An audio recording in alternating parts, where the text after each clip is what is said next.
And then at some point, someone contributed some code that you thought, wow, that really is interesting. I would not have thought of that. This could actually improve this. It didn't even start by people contributing code. It was more that people started contributing ideas. And just the fact that somebody else takes a look at your project, and I'm sure it's true of other things too, but it's definitely true in code, is that somebody else takes an interest in your code, looks at it enough to actually give you feedback and give you ideas, that was a huge thing for me. And it was a revelation when people just started commenting, started giving feedback on your code. And even before they started giving code back, that was, I think, one of the big moments where I said, I love other people. And so was there a moment when you saw what was being built and it suddenly started taking off and you thought, wait a sec, this actually could be something huge, not just a personal project that I'm getting nice feedback on, but a kind of an explosive development in the whole technology world? Not really. The big point for me really was not when it was becoming huge, it was when it was becoming little, right?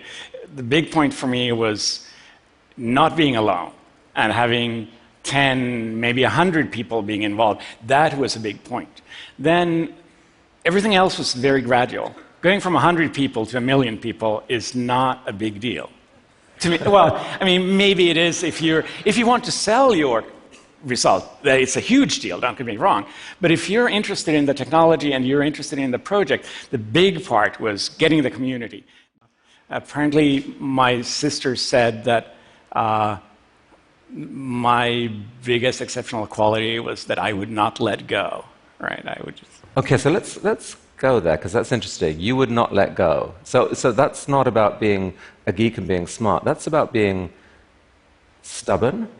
That's about being stubborn. That's about just starting something and not saying, okay, I'm done, let's do something else. Look shiny. And I actually think it works the same way. You need to have the people, the communicators, the warm and friendly people who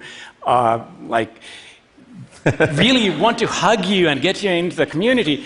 But that's not everybody, and that's not me. But this is simple code. This is CS 101. This is not important, although details are important.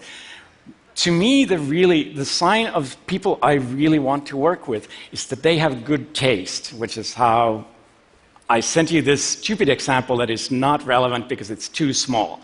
Good taste is much bigger than this. Good taste is about really seeing the big patterns and kind of instinctively knowing what's the right way to do things.